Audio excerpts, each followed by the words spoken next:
on se retrouve pour en fait ma conclusion et ce que j'en pense de Knight. Alors, c'est un bouquin que j'ai vraiment découvert. J'avais jamais joué à Knight 1.0, j'avais jamais lu. Donc c'était une découverte complète.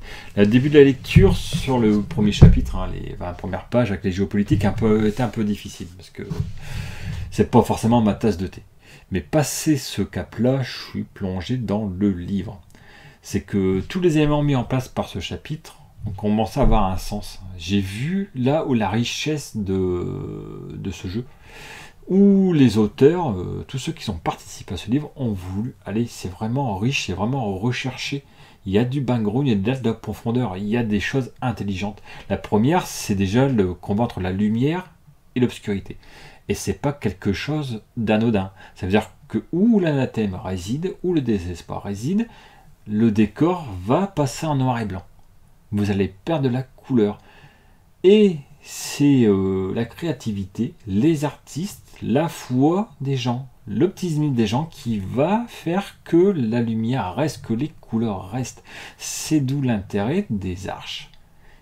C'est pour ça que les chevaliers vont chercher les œuvres d'art, vont chercher les artistes, vont les motiver à continuer à inventer, être créatif. C'est pour garder de la couleur et de la joie dans le monde. Joie qui évite à la population de rentrer dans le désespoir, de se suicider, de disparaître.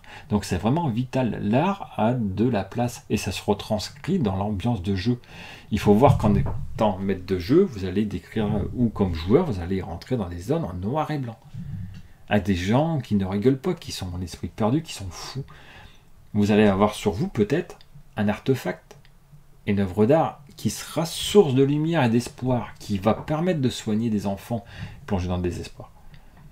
Et ça, c'est vraiment un thème unique, un thème qui me plaît. Ça, c'est vraiment très bien retranscrit. Après, il y a le côté fun, ça veut dire que là, vous allez jouer des gens en armure, des super-héros, vous allez prendre des voitures, les jeter, transpercer des murs, c'est vous combattre avec des monstres gigantesques. Et on est dans de l'épique, dans du gros, dans du bourrin. Et ça fait du bien des fois aussi. Tout en ayant assez de choix pour jouer des personnages plus fins. Selon les armures que vous choisissez, selon les casques que vous choisissez, vous pourrez avoir une approche beaucoup plus fun, ou beaucoup plus fine. Donc ça, c'est riche. Un système de jeu qui est très simple. Des D6. On détermine deux caractéristiques. On jette les dés, les chiffres pairs sont des réussites, on ajoute nos overdrive, donc nos réussites automatiques dessus, et il faut soit dépasser un seuil de réussite, si on n'a pas d'adversaire physique, ou en opposition, battre son adversaire, avoir plus de réussite que lui. C'est ni plus ni moins que cela. Dans le jeu, pour transcrire un petit peu l'horreur, l'horrifique, deux points. Il y a toujours vos points de vie, pour la survie, mais aussi votre espoir. Si vous avez plus d'espoir, vous passez du côté obscur, vous venez un chevalier noir, un ennemi du Knight. Et ça, c'est des éléments importants. C'est qu'il va falloir recharger vos points de vie avec des soins, mais aussi réussir à monter votre espoir. Donc ça, c'est grâce à vos objectifs personnels, à votre objectif majeur, grâce aux œuvres d'art, que vous pourrez regagner ces points. Et c'est super bien fait. L'autre avantage de ce livre, c'est qu'il est complet. Vous avez un livre, certes 49 €, c'est pas donné, mais comme vous avez pu le voir dans les vidéos, c'est très bien illustré, c'est complet, c'est riche.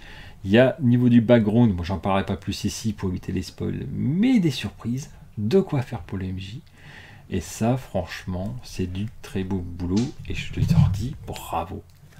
C'est un très beau jeu de rôle, c'est un jeu de rôle qu'on a envie d'essayer, en tout cas moi j'ai envie d'essayer, et qui m'ouvre déjà plein d'idées dans l'imaginaire. En lisant ce livre, j'ai plein d'idées de scénarios, je me suis vu dans les scènes, et ça franchement j'ai pris déjà du plaisir à le faire. Et ça c'est très bon signe. Alors, au niveau de la vidéo, elle sera un peu longue. Alors, je ne sais pas encore si je vais la présenter en 3 parties ou en faire en un bloc. Si je le fais en un bloc, je mettrai les chapitres pour que vous puissiez sauter de l'un à l'autre plus facilement, des repères.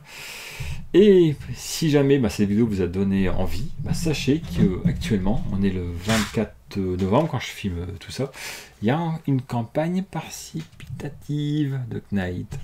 Donc c'est Knight, la geste est de la fin des temps. Donc c'est une campagne participative pour compléter la gamme. Donc vous aurez un écran, vous aurez le jeu de cartes tarot physique qui vous sert dans le jeu, et vous aurez une campagne complète à faire jouer. Donc je vous invite à aller les voir, ce sera du très beau matériel. Donc niveau du prix, on n'est pas dans l'entrée de gamme, mais si tous les articles sont de cette qualité-là, c'est justifié. On est plutôt dans les tarifs de Sans Détour avec les boîtes prestige, vers du 150 €. Donc ça, ce sera à vous de voir. Mais je reviens. Dans tous les cas, ce livre vous permet de jouer. Ce livre est complet et ce livre vous permettra des heures et des heures de fun. Donc je vous invite fortement à le découvrir, à y jouer. Et puis n'hésitez pas à me laisser des commentaires en dessous, à partager votre opinion. Et puis je vous remercie de m'avoir suivi et à très bientôt. Salut!